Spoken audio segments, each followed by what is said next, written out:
My guest today is Tom. He lives in Albany, which is a few hours south of Perth on the west coast of Australia. I've never been to Albany, but he tells me it's cold today whilst we've got a warm day in Sydney. How you going, Tom?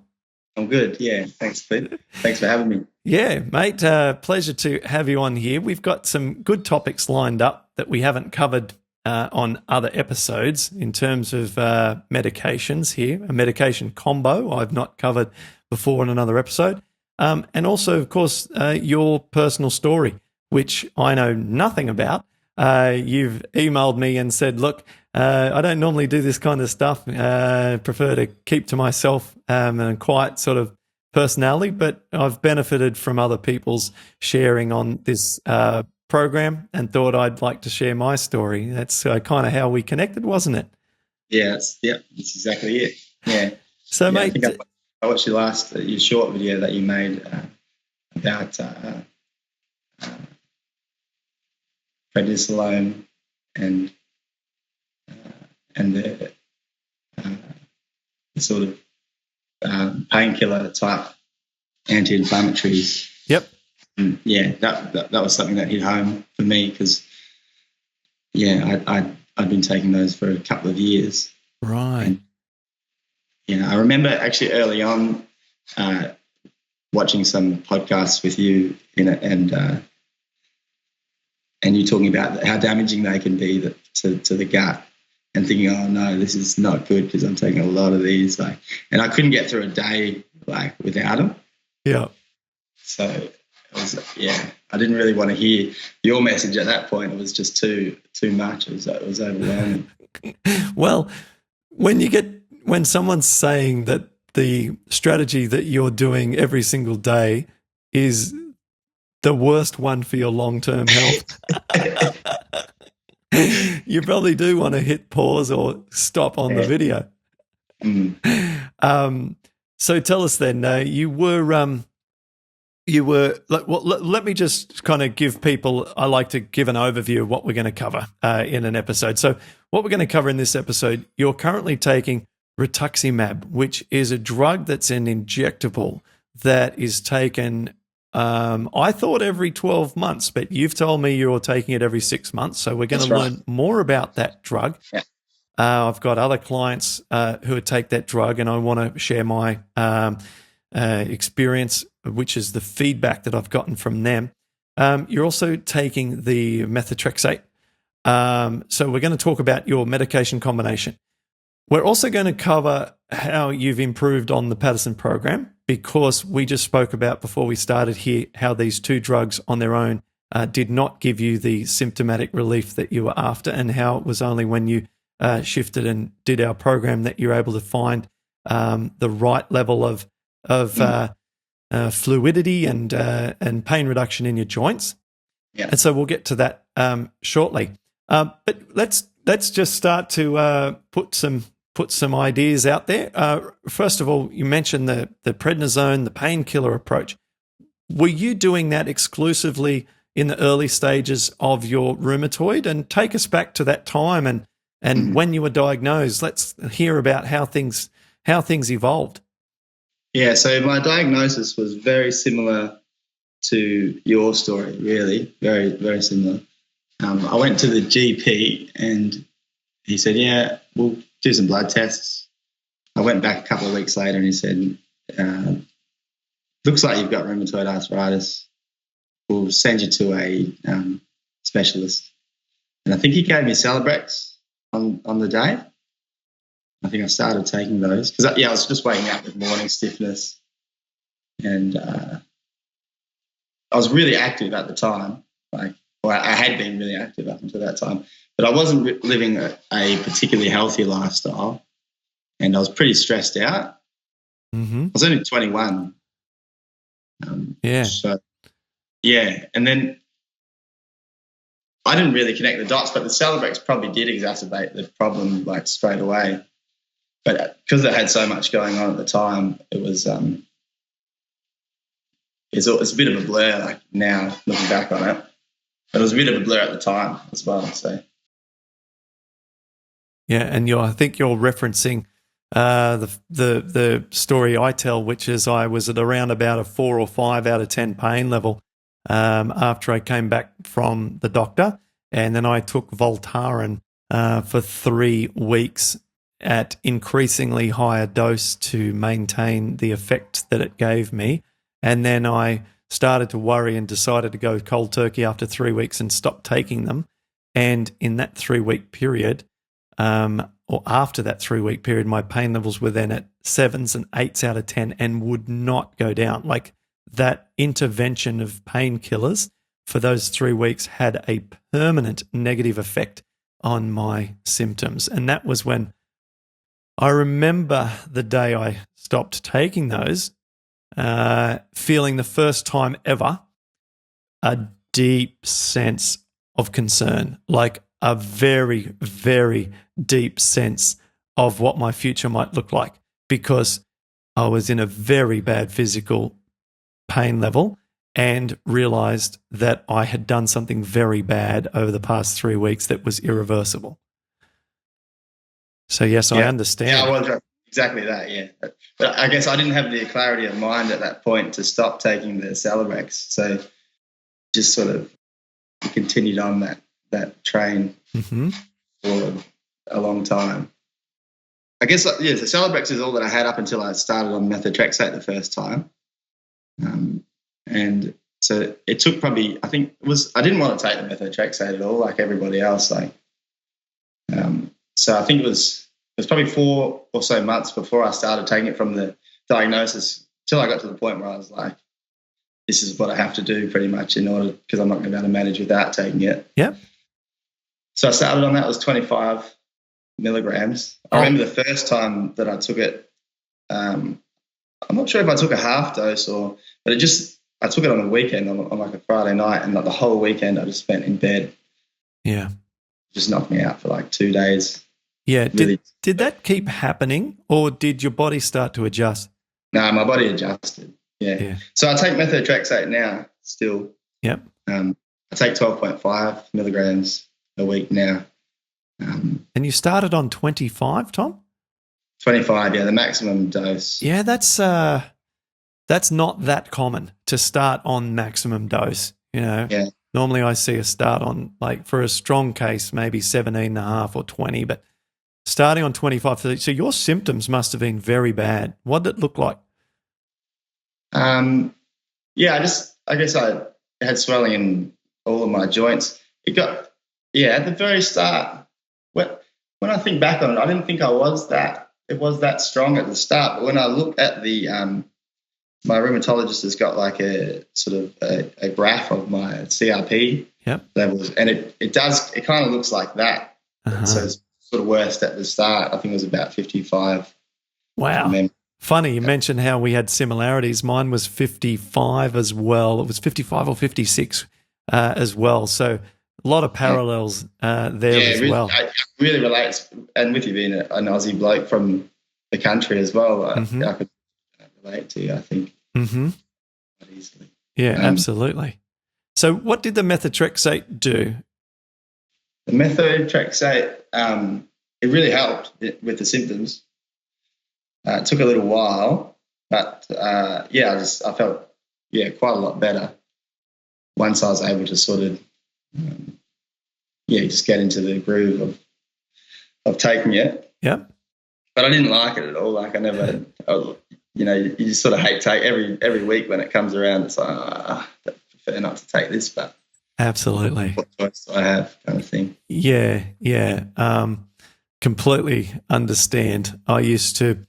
You sort of block it out of your mind, don't you? You don't like thinking to yourself, I'm on this really strong medication. You just sort of try and focus on other things that you can influence and be positive. So, okay, so you're on the methotrexate and you're at maximum dose and it's starting to do some good things. How does one go from that position to end up on Rituximab? So talk us through, bridge that gap for us. Well, so I think so I started on the methotrexate in 2012, And then about a year later, I still had like plenty of inflammation, so I was still struggling with this swelling. Mm-hmm. So your diet. Sorry to keep interrupting, but I'm trying to prompt you to send out some chunks of info here. Was your diet pretty rough during my that diet time? was pretty rough, yeah. Yeah, rough diet. Like what does rough look like in Tom's world? Like bacon and eggs, iced coffee,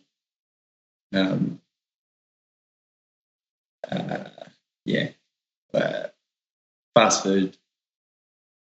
Right. And I knew that I had to change it at that point too. So I think I was curbing my behaviour. So it's come a long way in the last 6 years. Right. Okay.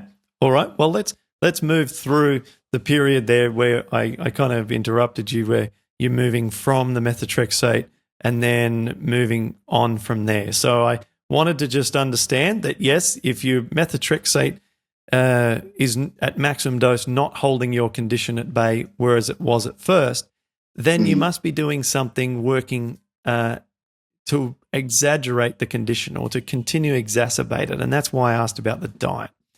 Yeah, so the diet, and I think the Celebrex too. At that point, I wasn't taking Celebrex every day, but I was taking it, I think, as I needed it. Yep.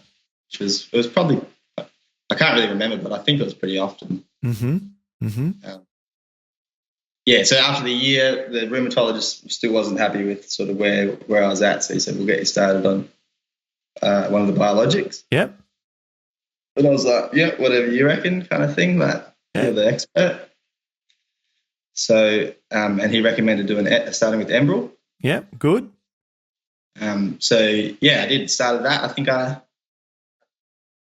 might have taken weekly injections. Yeah, that was a while ago now. Sounds right. Yeah, and that really helped as well. So, after a couple of months of taking that, a few months, I was in a really it was almost like I didn't have arthritis. I still did, like I knew in myself I did, and I had this. I was just sort of covering up the symptoms. Mm-hmm. But I was able to do a lot of the stuff that that I wasn't able to do when I'd first been diagnosed, and up until that point. So I was feeling pretty good. Okay. And it was around that time as well that I came across your program. I think I just looked up on YouTube, just methotrexate. I just wanted to learn a little bit more about it. And I think it was one of your early videos of you standing in front of your bookshelf. Yeah. They're talking about methotrexate. Yeah. We used to have a 1-bedroom apartment in Paddington here in Sydney. And most of my healing and also most of my challenges were in that little 1-bedroom apartment that I shared with Melissa. And I tell you, that was a pressure cooker of pain and discovery and experience, and eventually the first early stages of putting some content online and starting to share what I and Melissa had learnt. So that's right, that little bookshelf. I mean, that was the only thing we had in the whole house that I could sit in front of that actually looked half decent, because I mean, in a 1-bedroom apartment, there's not many options when you've got no lighting gear and no equipment or anything. So and it was great. Like that's how we wouldn't be having this conversation now, unless So that's right. It's crazy, isn't it? It is crazy. Yeah. Yeah. Um, So you found this guy on YouTube talking about methotrexate, who you then found out said that everything you're doing is wrong. But hang on a second. Because hang on a second. Somewhere along the line, you're on prednisone and painkillers, you said. So I'm kind of a little confused there. Yeah, so I'm getting there. Oh, sorry, mate. Yeah. So the Enbrel, it stopped working like after I took it for maybe 8 months-ish, something like that. And then it just slowly sort of, its effects just diminished. And being down here, so I live in Albany, it's 5 hours south of the major city in Western Australia, it's a pretty isolated state, and we don't have a specialist rheumatologist down here. They do Skype meetings or Skype, but they can't really get a good look at you in that. So I did one appointment via Skype with the rheumatologist in Perth, in the city, 5 hours away. And at that point, my health was diminishing, but because it was sort of happening slowly, I wasn't. I wasn't so aware of it. I just knew that I wasn't feeling that great, and then before I knew it, I was feeling quite bad. So I went back to the rheumatologist, the same rheumatologist that I saw in Perth, and he said, "Yeah, well, this is what happens with the biologics, or what can happen with the biologics. They just stop working sometimes. We don't really know why," which is like what you get a lot with RA. It seems like. Yep. Yep. I just like. Yep. Yeah. So he said, we'll get you started on another one, which was Orencia. Yep. I said, okay, you're the expert again. And I trialed that, and it also didn't work for me, Orencia. So I think I injected that maybe, it was a little bit longer, I think, every 2 weeks, something like that. Every 2 weeks between injections? I can't remember. Yeah, okay. Is that, yeah. I honestly am not sure. Yeah, I think it's, anyway, I took that for a few months and wasn't getting the desired result. And at that time, my girlfriend's German. Mm-hmm. She's studying in Germany at the moment. So I went over there and I wanted to live there with her in Germany. Yeah. And so the plan was to take some Orencia over there with me. But what happened is because I failed the required, like the minimum required sort of inflammation. So the inflammation needs to come down to a certain level before the Australian government agrees to pay for your medication, or for my medication. Oh, so they didn't want to continue to pay for the Orencia because it wasn't showing that it was doing its job. Exactly, yeah. Okay. Yeah, I think you need to show at least a 20% improvement, something like that. Yeah. And I was showing 15%, so it was helping, but just not enough. Yeah. And so I stretched that stay out there in Germany. I just thought I'll just, I don't know, I guess I was pretty naive, and I pretty much wasn't on any medication during that time, because I'd also stopped taking methotrexate. So did you take yourself off methotrexate? No, my doctor, just before I went over to Germany, I met with a doctor, and I had a few issues with the methotrexate. Just like I had some sores in my mouth, and I think maybe through my own forgetfulness, I might have forgotten a couple of times to have the folic acid. Yep. And so that put me in a pretty bad state, and because I hated taking it as well anyway, and because the time difference between like when you're taking it and when you feel the pain is quite there's a gap between when you stop taking methotrexate. It's like 6 weeks. Yes, I think if your symptoms are being suppressed by methotrexate, and we're often not aware that the symptoms are actually being suppressed as much as what they can be, and then we stop taking methotrexate, the symptoms maybe 4 to 8 weeks later can come back, and often people are surprised that the symptoms were there and that the methotrexate was doing as much as what it actually was. And it's often very disappointing, because you think, oh, gosh, I thought that wasn't doing anything, but clearly I was getting some benefit from that drug. Yeah, absolutely. That's what I experienced pretty much. I was naive to how much the methotrexate was helping me. So I spent about 3 months medication free while I was in Germany. Gotcha. Just my condition deteriorated until I got back. So I was hoping to live over there with my girlfriend, but my condition worsened to the point where it just wasn't possible for me to live and work there. So came back to Australia with my tail between my legs. Yeah. And I went to the rheumatologist, and he said, yeah, okay, so we'll get you started on Rituximab. Yep. So this was at the start of 2016. Okay. So, a couple of years ago. And he didn't say, because I'd been struggling with the methotrexate, he didn't sort of recommend starting that again. Okay. And actually during my time in Germany, I tried a couple of times to start. Once I realised how much the methotrexate had been helping, I thought I'll get started on that again. Yeah. But each time I tried to start it, I just got completely just wasted me again. Yeah. Same as I had the first time. Mm-hmm. So I took it. I would take it the first week, and then I came around to the next week, and I thought, there's no way. Yeah, you just can't face it again, sort of thing.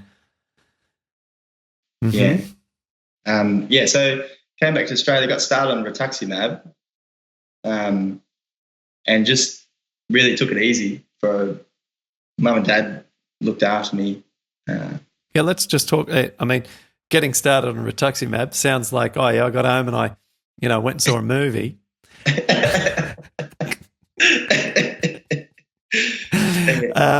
Now, just to set the scene for people who are watching or listening to this, and I just want to say, Tom, I appreciate you going in. I know you mentioned to me before this isn't easy for you to share your story like this and to open up. So I appreciate it, mate, and you're doing a great job. So I hope that people are, getting some insights into the situation by listening to your story so far. And we're about to get into the transformational stuff, which we'll get to in probably just a couple of minutes.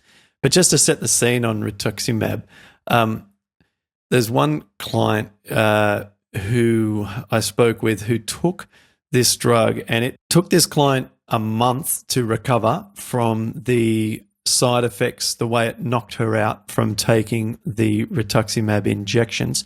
She had them in 2 courses, so she had maybe a half of it in one go. That's what I do too, yeah. One, and then 2 weeks later. Exactly. 2 weeks later, she had it again. Well, it floored her. After the first one, she was mostly in bed for the first 2 weeks, and then similarly, she struggled after the second one. And it was a kind of toxicity that I had never seen before or observed from any kind of drug with any of my clients. So what was your experience? Hopefully it was not as bad as that.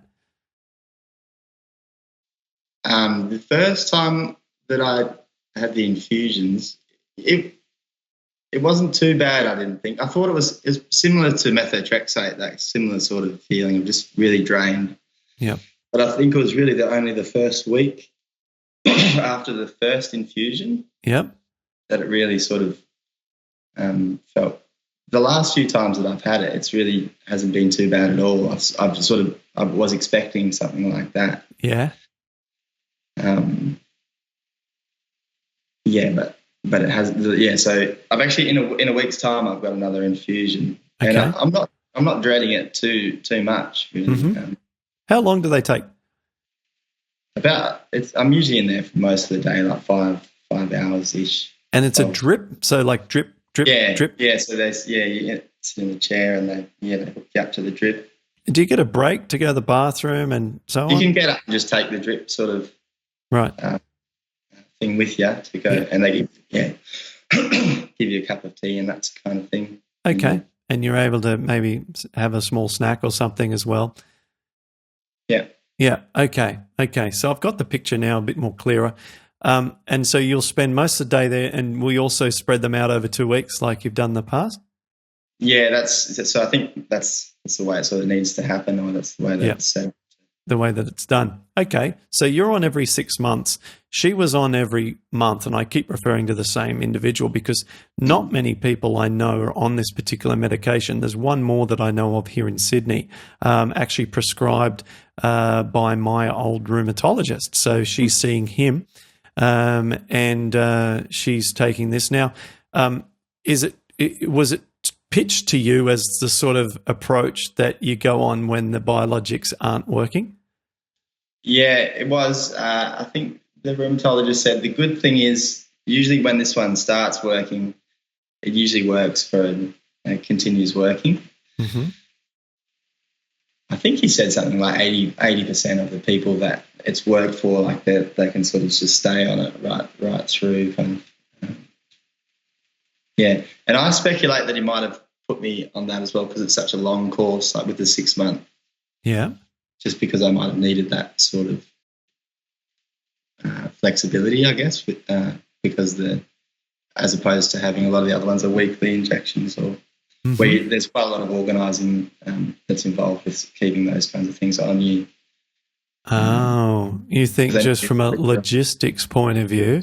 Maybe. I'm not sure. I didn't ask him that, but I speculate. Certainly more convenient, isn't it, just to spend 2 days, it's 4 days a year for all your medications, isn't it? So it's certainly convenient from that point of view. Okay. And how has that drug been? Good. Yeah, it's helped me. It's helped me a lot. Yep. Yeah, obviously it's a little bit like all the other drugs. Like I wouldn't choose to take it if I didn't need to, but it's and in parallel with doing this diet and the lifestyle changes, it's working for me at this point. And what I'm hoping to do is just to stretch it out. So I'm taking it 6 monthly at the moment. Right. Next time, I'm looking at next time. I'll see how I'm going, because usually I can start as the effects wear off towards the end of the cycle. I've been able to observe that over the last sort of year and a half that I've been doing the Paddison Program. Yep. And each time it's gotten a little better. So what you're saying is that it feels like you could have went another month, for example. Yeah. Okay. Yeah. Cool. Yeah. Okay. Well, good. So, if you're due to go next week, how do you feel today? Yeah, pretty good. Like, I think I could go longer without it, but I don't think I will this time around. I think. Yep. But I'm living a pretty full life, I feel like, at the moment. So awesome. All right. Well, let's talk about the effects that you experienced when you implemented the program. How long it took to feel effects, how hardcore you went on it, or did you just dabble? And also what other, like when I refer the program, I'm also talking about the exercise component. Tell us the changes you made and the positive impact that they've had. Yeah, so I actually tried it twice. So the first time I tried, I made 3 months, got 3 months in and capitulated pretty much. It was too much for me. Mm-hmm. So just because what I felt like the first time I started the program was in October 2014, actually. But at that time, like, I resented the fact that that's what I needed to do. Yeah, right. So I didn't approach it in the right frame of mind. So I made some pretty some errors, like some. So I would go. Because it was so low fat, I would go and eat nuts, like quite a lot of, because I guess my body was craving. And I thought, surely, like, it's all natural, like it's got to be. Yeah. I may not have had the same thought a million times. So it took me a long time to eat nuts that were dry roasted, but I was eating in my raw food time tons of nuts to get by. But I was sprouting them as in raw and then sprouted. So look, I think the body naturally craves higher fat foods. As creatures that need survival instincts, we're going to want to eat foods that give us maximum satiation for maximum amount of time, because it's efficient, right? If you eat a high-fat food, you don't have to eat again for a longer period of time, and that's efficiency. And the body's always looking for ways of doing things faster and better. Yeah. So, yeah. So because I did that, because I was eating nuts and I wasn't getting the desired results. So, but I think it was important for me to try that first time, because I learned a few things. Yeah. That helped me out when I eventually came to it. The second time. So what I did is, what was important for me, I think, with being successful with doing the program was I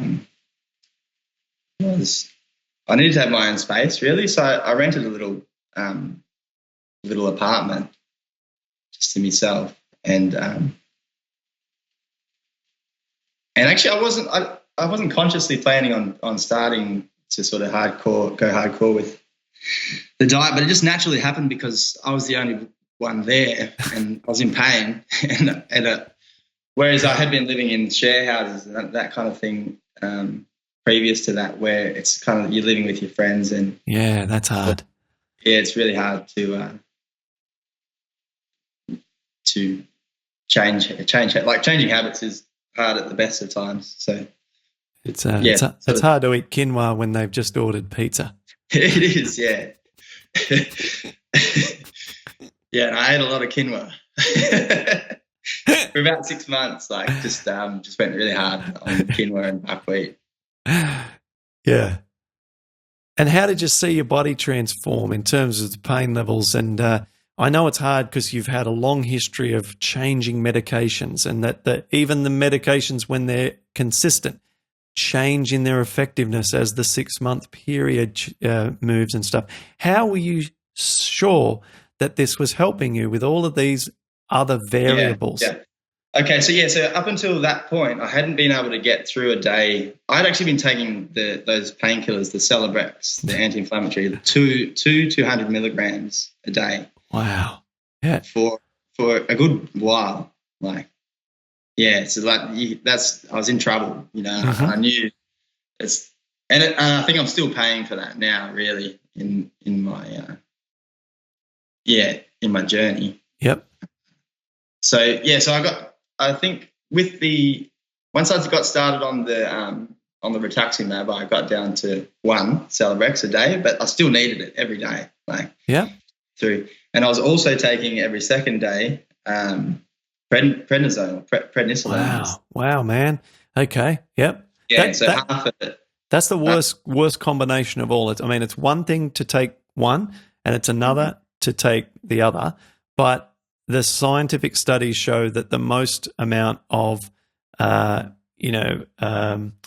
lesions and problems with the digestion, your gut health happens when you take the combination of the two. So, and then so I was taking those, and I would watch YouTube, and I'd see see you say that, and I'd be like, wow, like I might be too far gone, I think, to even attempt this.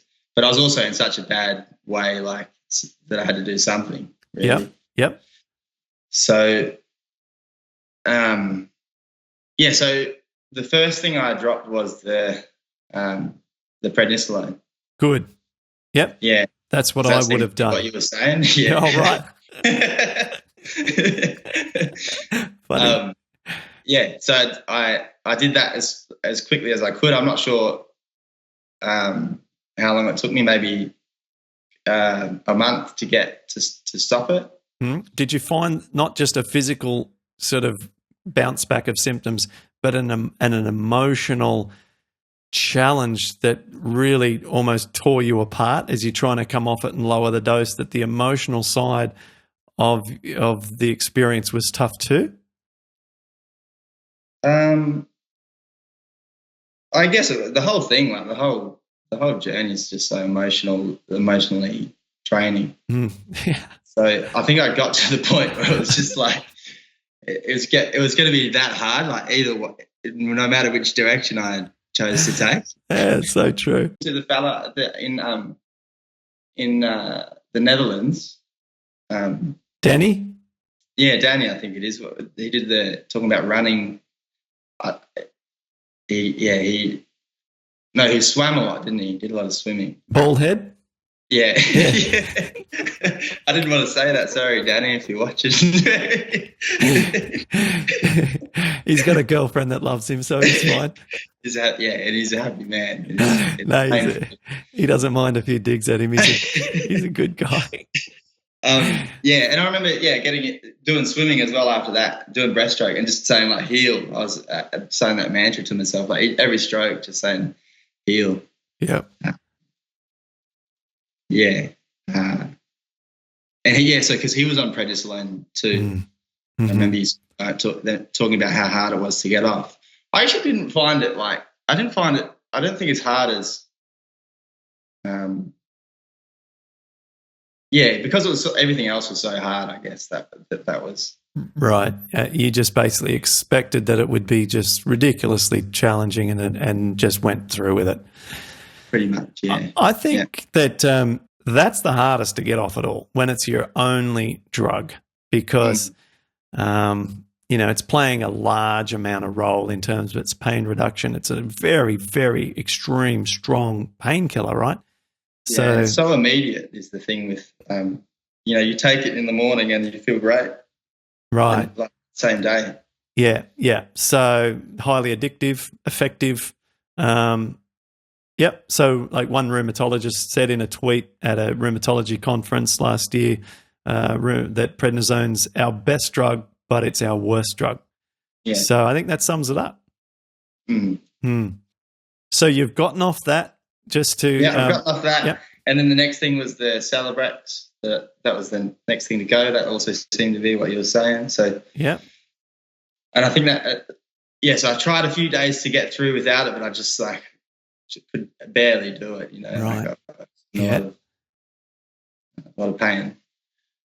But after a couple of months, I could do it. I could get through a day, and I'm not sure if I did it like a day and then 2 days, and then I can't exactly remember how I did it, but I just knew I was going to get off, just going to stop taking it somehow. Right. So you just made the decision, and you just kept at it, and sounds like you slightly increased the distance between when you took it, and you just eventually found that you could get by without it. And I knew it was the diet that was helping those, because there was no way I could do that without it.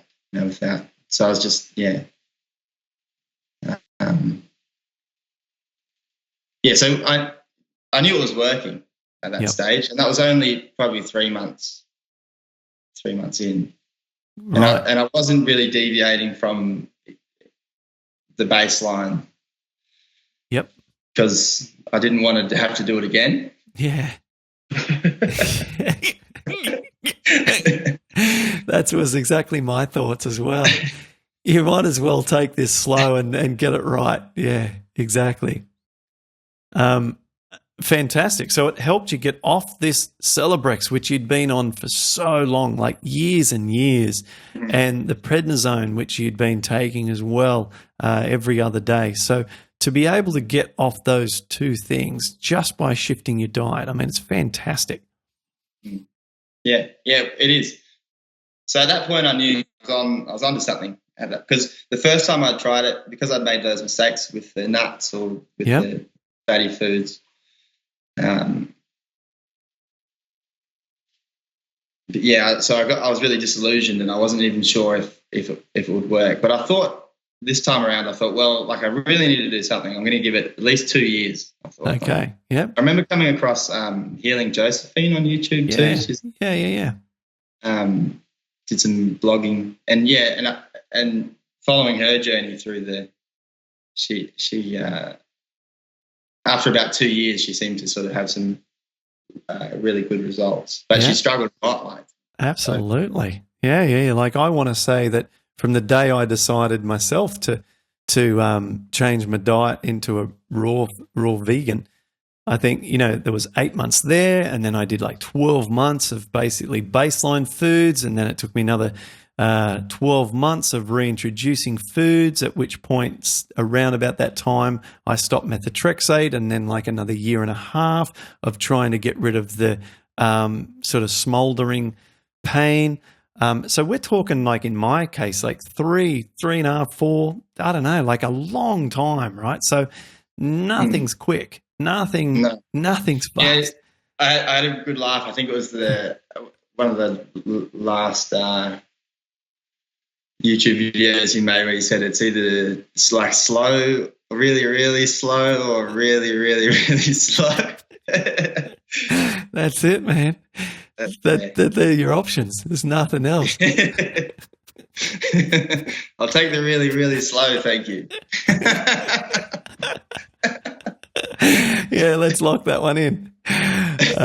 So yeah, man, and that's why we need our day-to-day is influenced so much by so many things that it's a little bit too microscopic to look at our progress. But if we can look at it how it is week to week, and then use blood tests month to month, then that's more appropriate. And it's kind of like if you pay only attention to how you feel every single day as opposed to week or month to month, it's kind of like jumping on the scales to weigh yourself 3 times a day. I mean, stuff's not going to, that's in the noise, You want to weigh yourself once a day or once a week to gauge a trend. And similarly with the inflammation, once a week, we should be keeping an eye on things.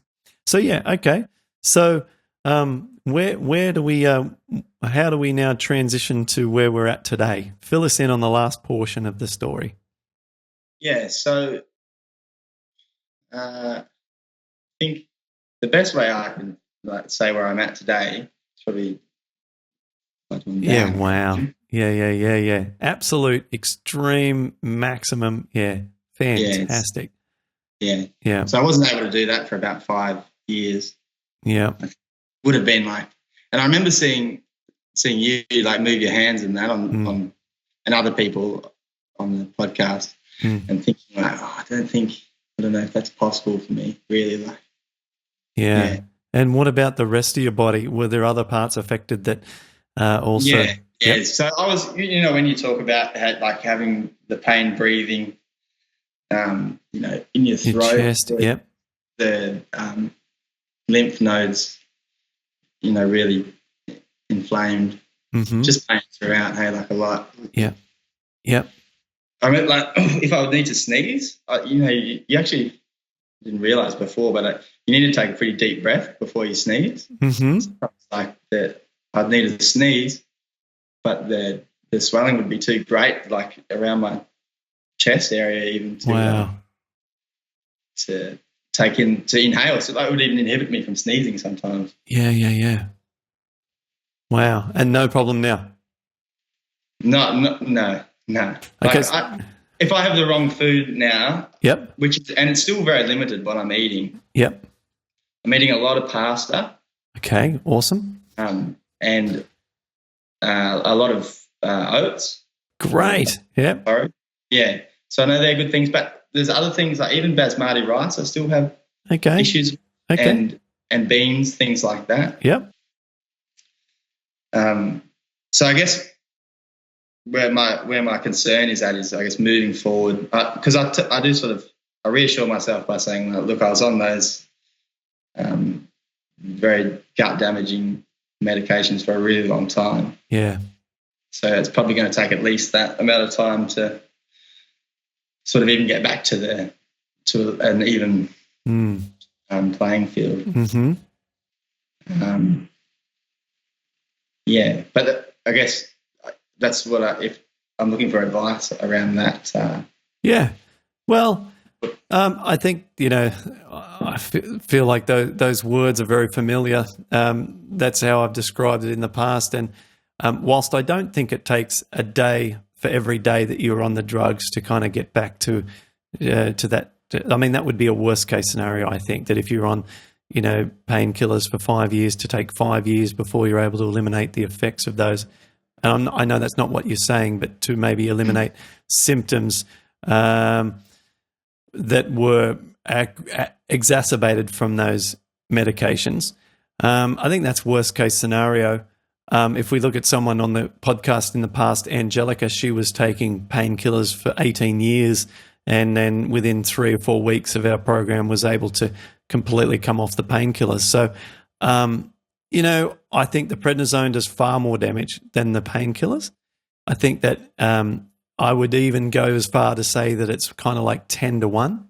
That's how much more damaging I believe the prednisone is, because they operate in different ways. The negative impact of the prednisone is that I believe, and no one can tell me a better answer, but my theory on this is that it depletes the mucosal lining in the colon, and that's where our healthy gut bacteria actually live.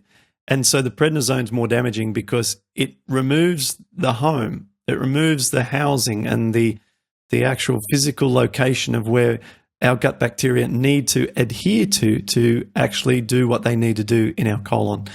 Whereas the painkillers just cause some more leaky gut, all right? So they just allow some more proteins to enter the blood, but they're not deteriorating the mucosal lining. And that, I believe, is the key distinction, which, again, this isn't in the science. This is what I'm basing my theories around because of the seemingly extremely long-term implications of long-term prednisone use on the symptoms compared to someone like Angelica, 18 years of painkillers and in a month being able to get off them.